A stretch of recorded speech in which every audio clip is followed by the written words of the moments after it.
Wonimu. My tell for any move. I made dear, and mamma knew. One dear, my one come into two. I made dear, and mamma come into. Father Bonino Brown, so Amen. When Uncle Pony Nipa and no giant was umpire, no catch every said, every hallelujah. Mammy, me a painting, some area. Now, me who young upon any young, no matter when young.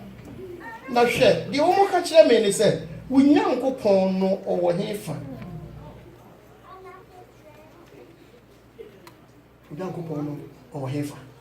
And Tinema eba emma or nipa a di on young upon and one bobo ma nipa entini on young upon sending you sit here.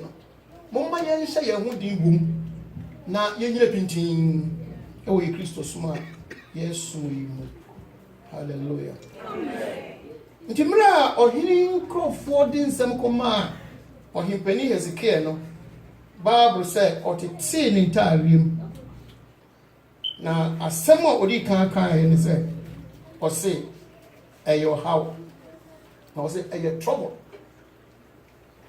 asem odi kan no se ohini edi na sojafo abesi nkwanta na wasoma mpanimfo se meka nkyere me se ma me fa me huntumi nyankopon so na wono de wontumi nyeme na me fa me huntuma ho de so na se ntumi nko okun no hibie ni ho watimi de sa Assyria fo achi akafo de a edi de chese eye ohaw na aba me pese ye twe adwene ekọ Kristo sumo niema esisi wo Kristo sumo abrabo imu hallelujah minim se na nse mote se me yare na onyame a yesum no oyonyame se ka stroke a enye yare a edidi agoro enye yare a ye fa no boko obi a wonya stroke bia no eyerira eho asem intimeni mpanimfo ye be meeting yakohia na asofo no mabom paye me preach wie ye no na me ka tire wo se me ko minye bi sada me ka tire wo se me ko me kakra hotel intimuntu aso minye bi sada na me ko ye intini esi ye bia de manhu almost so twen mama no e na omo ko bi hotel ko no na bafu na no na me konko ho na my style no ame so muso mu a ko de me ko intensive hu se bebre na ma hu hwe ko sida me hu ye se dan na ya najo e na obi kita me na ode me ba no ka kire me se sambre na ode me ba no ka kire na de a chinti ade chia me si fo na me nko de ni bawo Kentina cheze free sambre na me no mo ye me ka se ko hu ni nyina de ma hu hwi ko si se sambre onipa no so a me no de me bae nti ade chi ye no mu no e na fe me hu life e na so ma me e bom me niema esi ye nyina stroke bi nya ye a intensive camp ko da ye nipa try take it free bi asi nyina e ba ho be me ma hu ba ko bra hallelujah na me hu ba bia nso anti enti ayi akase mi nkomu no ka ne say say open therapy no baby abeko bia no one writing off baby abeko bia so why should you bring this man here bibi eni wa chese me yare ana bibi eni me wa chese enti o nyina writing off sa hallelujah enti no onyame a yesum no onyame a otiase hallelujah na say uti obi a wa yare stroke eni se de mu se sitia na me no me yare stroke me ka asima stroke na me hu ba bia anka na me hu ba bia ni dem me da hospital me nipa be hwe me ni ade na me sa sorry ya se therapy o edie yo ni nyina no hwo na che se yenyame a yesom no se yeso na mi mu di oh hallelujah ma yeso mu di nyina mu a bi biere ni wo abeba onyame be jaye mu na wama yɛn mu nso entimi enwu ase hallelujah wama entimi enwu ase da biara da sase ɔyɛ no kwafo nyankopɔn a ɔyɛ ɔtrene nyame a na yɛ mu ye na ne dum nso ɛdɔso ɛma ne ma hallelujah anything no mira obudin sebe be ka kire ohini no or say trouble. This is a time of trouble. Mama yenka Luke chapter Gospel according to St. Luke chapter 22 53. Look at some family. The three. It's a good room, you know.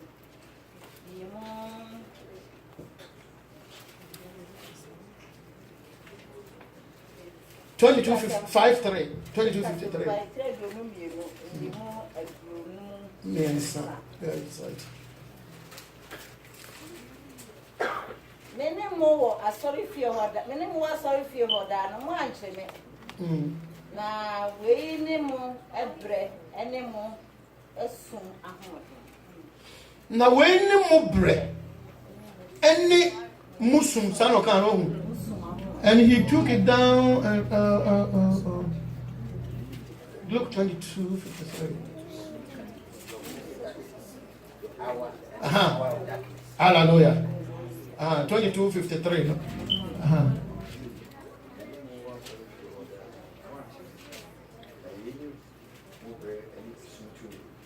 But this is your hour and the power of darkness. This is your time. We ni mumre ene esum etumi ene ready is to samre a omo be chi no kan sa asem. This is your hour and the power of darkness. Hallelujah. And he said Jesus Christ mpo yo nyame ko dum pempensu bia na sutumi eduru no sasene so give in. This is all my kind. Nafe was omun ensatimi kano. Into o catch us a yunu mumre. Emra ye dia mamo. Se oba be waje yenkwa na waso ye musuo ne ye bread ya. Na bre bi dress se oja ne humu. Hallelujah. E to de bia na say the power of darkness. Na say esum duru no. Se can say the power of darkness ah. Na say esum to me. Kristo so ye esum yi no. Esum to me etimi duru Kristo ni bia. Na eba na emetna sa se suwo we no sa yeyi kan ye nyina ne dum no onye ba bi agina ye nya ba ne so kan ya pepepe no ano no hallelujah ade be chia na ekumo den enche bra na ni mu asa atete nti su to me no eyade a eye very temporal na mumu no etomre bi a esu timi duru o Kristo ni hallelujah erinti no ohine ne said this is a time of trouble. Me pese me ma yeti ase se ye Kristo suma ye resumi no mama ye nhye ne nso se kodrum pempensu bi a esum tumi etimi ba wa brabom na yeti ne se esum tumi ba ne modin ba obo ene na ho ode ne kitikiti obaye bia no on tumi nkata onyankopon kanea eso. Oh hallelujah. The power of darkness has no power to override the light of God. Amen. To onyame afre dia bakania mu hallelujah ana ye adehye ma ye kanea ma ye nyesum ma enti tomre bi ne se sum eduruwa nyanto boase ne nyabotre sanse sum we no eba ebetwam hallelujah na enter hoda enti no was say a time of childbirth awoko yaumre, a day of trouble and rebuke and blasphemy. Mra eye awo yaw emre. Mra esaye enim amanihunu da. Mra esaye enim kan emre. Mra eye ebususanka emre. Oh hallelujah. Amen. Enti saa nyema nyina no ohini Hezekiah bubo din. Esa se identify no na eye ne se debre e kire se on ntimi ntiti mu da. Enu no moma ye nhye ne nso. Moma ye nsuro esum bia baba yakwan mu. mama ya isro de obronsa be hye biara e wo ye Kristo sum mu na dem pempen so a obonifo ehye no se wo so gina wo mudi mu na wo so ho den a onyame nso hyehyɛ wo ma wo ye den. Oh hallelujah. Na o ma utumi a wodi be di ohaw ne amane so enso to ne se kodru awoko eyaw bra eye din na emra mama ye relax na ye hwe onyankopɔn kodru be bia a day of trouble amane hunu da bi so no wa bra bo mu a mama ye nyina pintin eto ne be se eye nim kamre obone fotimi sori ye bribi so odi nim kwasia be bro so odi be ma wanim odi be sha andiwo ama wako haw no ye mu a mama ye hunu se nimre no entumi enyina febo etomre bi na yebusu sanka kan nyema yebusu sam ba wa bra wo me ye niema a ense na mfata mama ye hu se samre nyina mu no onyame a wasoma wabone din afre no ogina ntintin na orenyuma ye dim ngwase. Oh hallelujah. Amen. Hallelujah. Etomre bi obronsam eda ne ho adi e nipa nyina hu ne se oni obuo biara emfa ma onyankopɔn ma ena oni obuo biara so emma onyame ankasa. Hallelujah. Enitin no nsɛm a ɔhene nkrofo de ba sɛ Judafo entimi emfa ɔmo to ɔmo ahoɔden so ena ɔmo timi nso mfa ɔmo to nyame a ɔmo som no so na ɛyɛ abususenka. Hallelujah. Amen. Na eba ni say no ɔhene Hezekiah kan sɛ moma ye nyina yenye dim obia enye kom. Hallelujah. Nsɛm a ɔmo de ba ye nyina chi no ɔhene na mie na no na ɔka sɛ moma yenye dim enti krofo yin sɛm mbɛkeka ye no ɔmo ani wɔn anye chinye ɔmo no ɔmo ankontɔkwa ɔmo bɛkeka no mpe nyina na ɔhene no ɔwɔ dia ɔpɛsɛ ɔyɛ. Hallelujah. Enti ɔbrɛ wɔ ho ase na mo yɛ ho adwen sɛ ɔmo kɔ onyankopɔn anim ɛwɔ empaibom din yɛ wɔ hɔ no ɛyade a ewunya kɛse ɛma onyame nkrɔfo. Hallelujah. Amen. So bonefo sɔre wɔ so a na ɔyɛ kitikiti na ɔyɛ niema ɛnsɛ dɛ mfata wo de din na hwɛ no ma de wonye de obɛ so bom se jata ma ne bubom de obɛ so yɛ bia ma ne ma ne ho so ɛnyegye no so ɛne ne nsɔre nyina ɛne ne ntentam yɛ din na ma de opɛ sɛ wɔyɛ bia na ɔyɛ na so ɔkye wo no ekukuru na kɔsora. Hallelujah. Oh hallelujah. Hallelujah. And it is over some she said denara a man and how Kawakomato yem his son said, oh nyame your boarding who we see no frail war no dear but or drunk as it is no or no son that brother send you what in the south hallelujah. It is a woman or no wait me do a see and into my yemudimu na nyame ayeresom no senia ne kese esitie. Hallelujah. Amen. Ni de ohini Hezekiah ye ne se odin krakoma odifo Isaiah na ahemfo hye na si nyina no suso o ma wo nyina no ne nkrofo wo nyina no ewura akwankyiri mu na de omu ye ne se afei nsu a atwitwa o man na echi a egeti na echi ebema asojafo atamfo asori wo yi no esese o mbenum no benya hoɔden nyina no o mu tuatua saa nsu ni nyina na afei odina dwini ne bi biara no ekɔ onyankopɔn so. Hallelujah.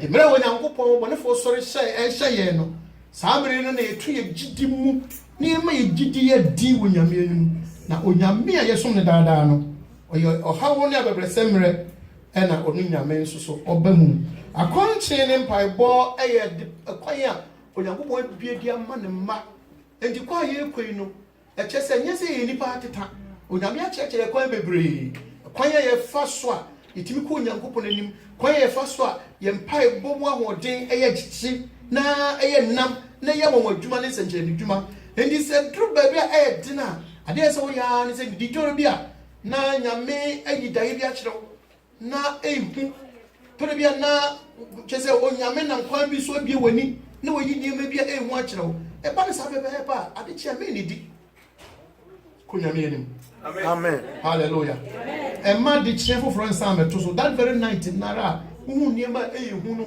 hu bibia enam ne kwan so no ade chia bebe ba to ye funu no mu ne konyame anim na fa won se nyina konyame sanso onyame kyerɛwa na ye ne ka say reveals to redeem na opese oye hu bibi sanso no nyame nso pese oye hu adwuma hallelujah amen enti mfanto ho ne di den ko bo bi amane ye so mabo a Bible dano a wo ankasa oh hallelujah konyame anim ka wasam kyerɛ no ya konche ne Bible ne hwe ni nyina ato nyame so na wo wia jama no oh praise the Lord hallelujah jama no enti no mra ohini odi ne nkrofo nyina no ekɔ nyame anim wa konchiri mu no nema ahoro miensa ena oyeye odifo Isaiah a odi nsem no kuma no odifo Isaiah na suma ba ne nkyɛn na obeka kyerɛ ne sɛ ma ensuro hallelujah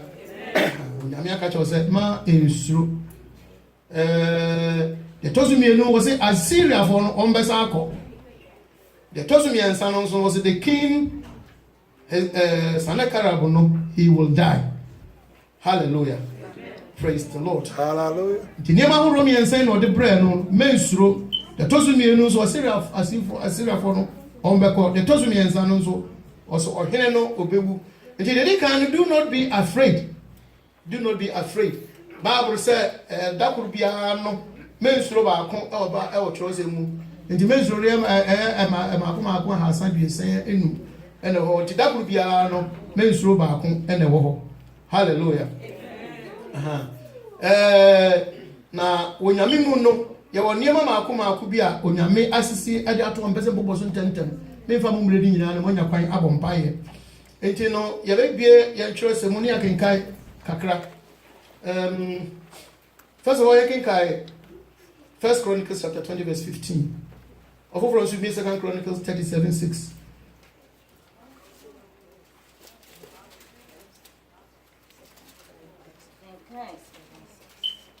There's some woman if you can three as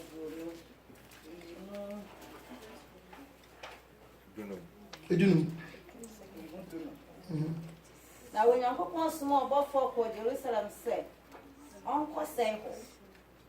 Na oti hono Erade hweye na onu ne ho bone no ho.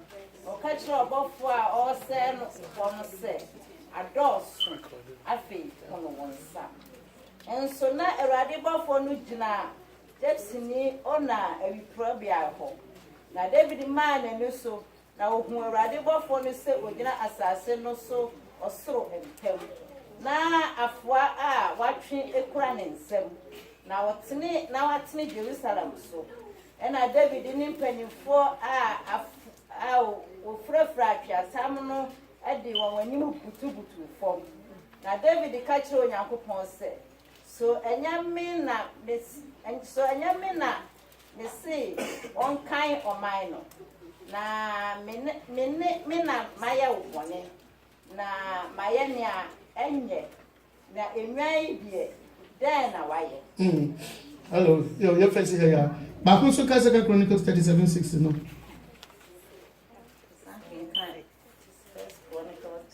2 Chronicles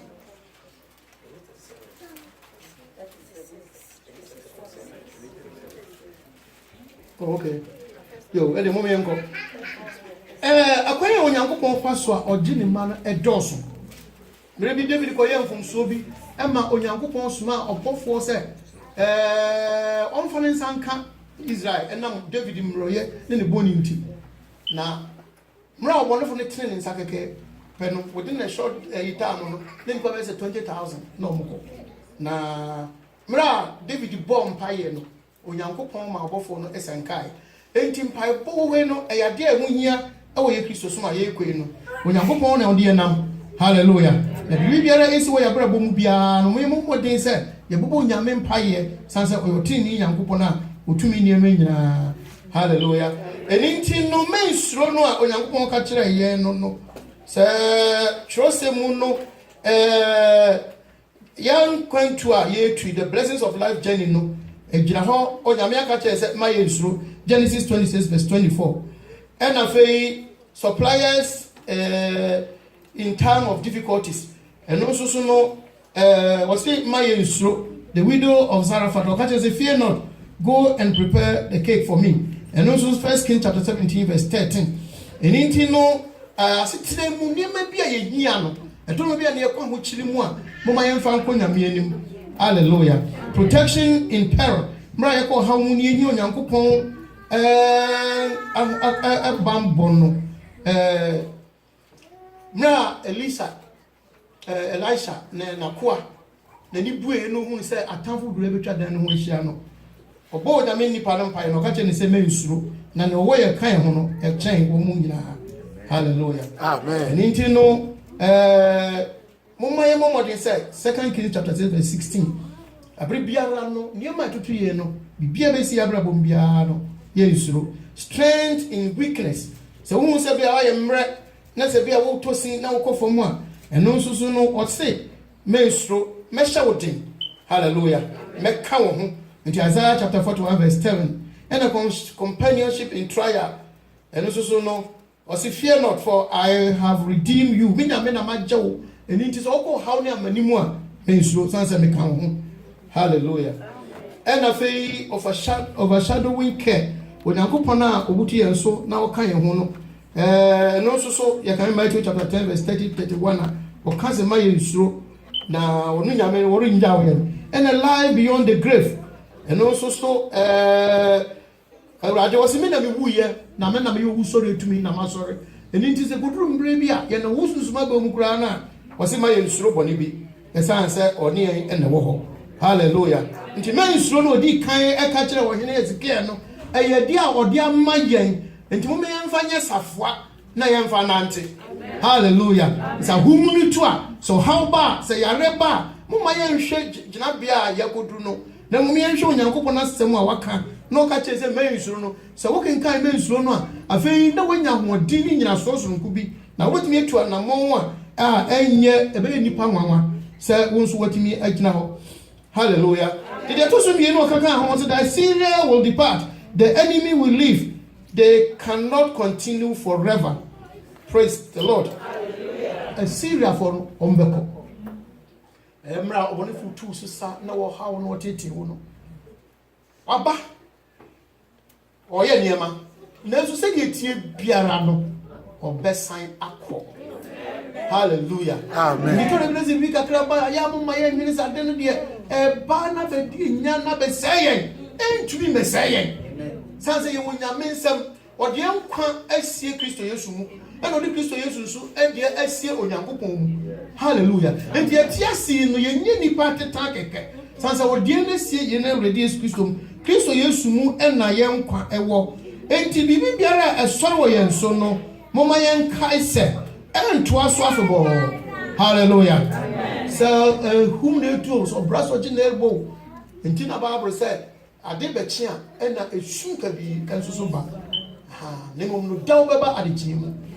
Praise the Lord. Enti moma ye hye ye hode wo haw ne amani mremu na ye nkai se onyame a yesom no ore ma ye nimu mu ase da biara da. Oh, hallelujah. See, I can carry Psalm 68 verse 16 ya pacho quickly ye nkai ho na ye hye.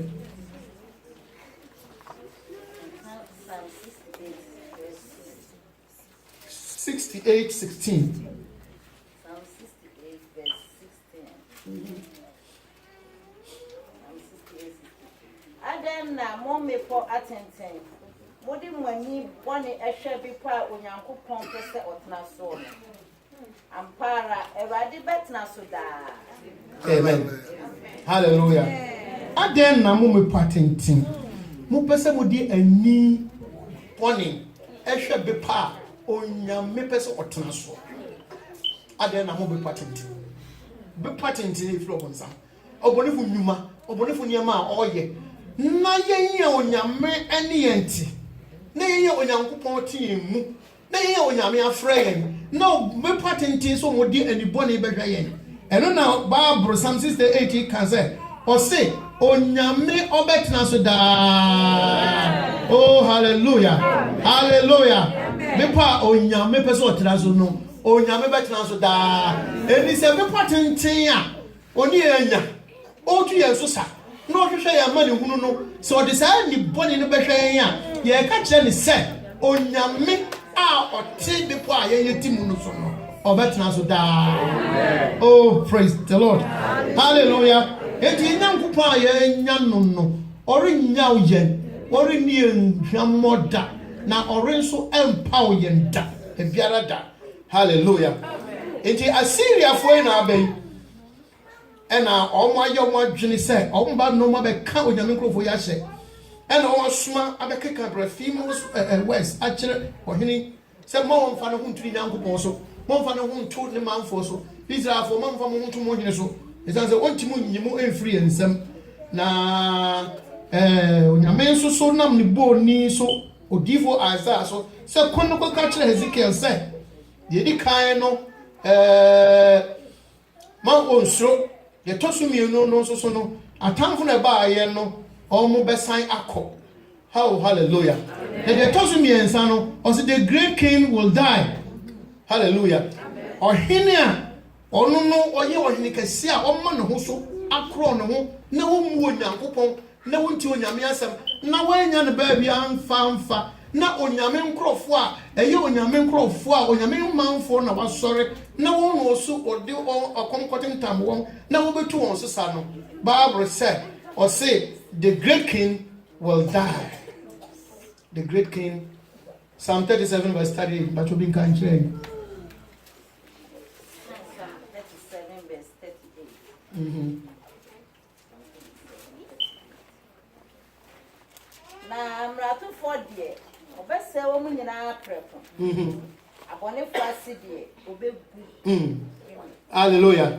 Mratu for die obese wo nyina aprepo obone fo asidi obegu nti obone fo obubom se jata a ogina ntenten a ofi se wodi wo puapua yen na wo manya hoto na wo sori da wodi we betwam na wodi we akroso na wodi esia to bia no blow na mani mana na ye tense na ye uhunu kura nyenye na wonya baabi no mfa no onyame se obonefo de obetoro na se da. Oh hallelujah. Anything no onyame ye nya no no tiase no oyo onyame. Hallelujah. It is one of us sorry so said then rampa on to me any enkunyim awayenso enkosi awie. And this how hini ya one no sorry den den officer ne manfo or soldierfo or the kingdom no so no or say the king will die. Hallelujah. It is how no mu ena ohini Sanakarabo no or say as soldier for kese bi every Egypt aba say o ba be ko e de aboa Israel for. Hallelujah. Na samre ya me be say me boni tawu na me twa so ntam ne nya kwa bompa ye ena ote ye no rank senka onu no ho no anase osuro no no sa tro letter o sa tro letter e ye hu ena ode bre Hezekiel na Bible say Hezekiel ji letter no and now the quite sorry fear. So okay, Isaiah chapter 37, verse 14 to 20. And now what the call to sorry them. Now Osha say about Unyankopo Empire. Hallelujah. The whole Unyankopo na Dumukasa said Jerusalem a virgin.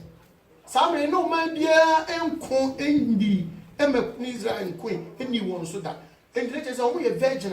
Na obintimi breaki won bintimi defile won ndio Nyankopon asem ba e be sa na wodi letter ko asori dem no e no Nyankopon e be kasa kire no se me man Israel o man a odaso eye obebum. Hallelujah. Nti obi ni ho no mu a obetimi e de o man na chi akafom nti sa Israel fo mu ye bebrebe nyina no omu entimi enye hwe na tole bia challenge ba ye ho ano ye obronsam a osori wo ye nso wo ye fiefim obronsam a osori wo ye nso e wo ya sori ebe mu tole bia no mfamu no na osori atia ye e na fe obronsam a onam demon so ɛda wo ho adi yɛ nneɛma wɔ yɛabrabɔ mu ɛna afei ɔbrɔnsam a ɔnam ɛhaw ne amane so ɛma ewie ase ɛsetena ɛwɔ mu yi no nneɛma no nyinaa no tumi sɔre wɔ yɛabrabɔ mu na ɛsɔre wɔ yɛn so na sɛ wɔn mu nyinaa ba na kyerɛ sɛ ɛyɛ mmerɛ a yɛbɛfrɛ no sɛ the power or the period of darkness na edu saa mpɛmpɛnsu yi a onyame pɛ sɛ yɛgyina pintin na yɛbɔ mpaeɛ oh hallelujah saa mmerɛ onyankopɔn ɛhyɛ n'asɔre ase wɔ ha yi onyame bɛma ne nsa so na nipa ɛwɔ pɔm ha nyinaa watwe wɔn do aba ɛsɛ nipa no nyinaa bɛgu mu a adeɛ a ɔbɔnefoɔ ani nyi ho ne sɛ onyame nkurɔfoɔ ahyɛ ase ɛyɛ deɛ yɛ nti mpaebɔ ɛyɛ adeɛ a ɛho hia kɛse te sɛ mpaebɔ ɛbɛhyɛ dwuma yi ase a na asɔre foforɔ sɛ yɛfa mpaebɔ a onyame bɛtwi nipa a ɛwɔ hyehyɛ ntɔkwa mu nyinaa aba sɔre mu oh praise the lord hallelujah onyame de nipa ne ba no nso so ne problems a yɛde ba no na onyame adom a ɔde yɛ ne mma ho adwuma no nso na ɛyɛ adwuma ɛne nti no ɔhaw a bɛba ɛne amane a bɛba ɛne ahum biara ɛbɛtu ɛne ɔbonsam hyehyɛ biara a ɔbɛhyehyɛ no sɛ onyame nkurɔfoɔ wɔ dan mu ha na wɔn hyia no wɔn bɔ mpaeɛ a oh hallelujah onyankopɔn bɛbɛ mu hallelujah nti deɛ fɛn sɛ the power of darkness a ɛsɔre wɔ Jesus Christ ne mmerɛ mu a ɔkaa sɛ eyi ne mu mmerɛ eyi ne esum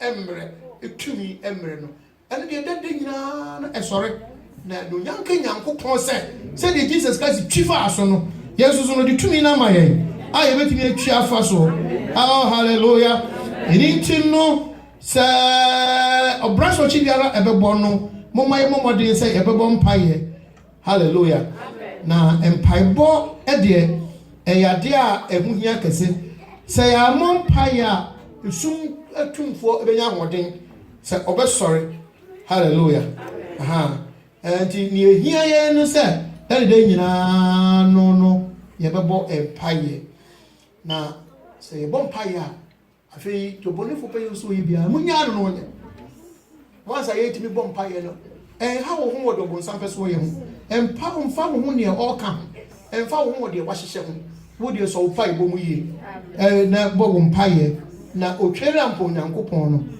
ɔte ase hallelujah enti no Ezekiel ɛma nipa de nyinaa yɛ akɔnkye ne mpaebɔ na ɔmo bɔ Onyankopɔn mpaeɛ na Onyankopɔn no nso sɛm a wɔde bɛka kyerɛ wɔn yɛ awerɛkyekye nsɛm saa nkurɔfoɔ yi ɔmo ntena hɔ daa wɔn bɛsan akɔ na ne korakora no wɔhene a wasɔre a ɔde ɔko aba mo nkyɛn no nso no ewuo ɛna ɔbɛwuo oh hallelujah enti no Onyankopɔn titi sɛ ne karabo ne nkurɔfoɔ te sɛ ɛnantwie bi ɔmaakye wɔ mu nyinaa ɛde wɔn kɔɔyɛ na afei mmerɛ a wɔhene di awerɛhoɔ ɛkɔɔyɛ no mmerɛ a wɔn maakye wɔn nom kɔɔyɛ no Onyankopɔn ma ɔbɔfoɔ ekokum nipa 185,000 of the Assyrian soldiers nti sɛ wɔn bɛ invade Onyame nkurɔfoɔ even though Onyame ama wɔn kwan ama wɔn amekum Israelfoɔ but the baa sɛ wɔn san kɔɔyɛ no Onyankopɔn ma ɔbɔfoɔ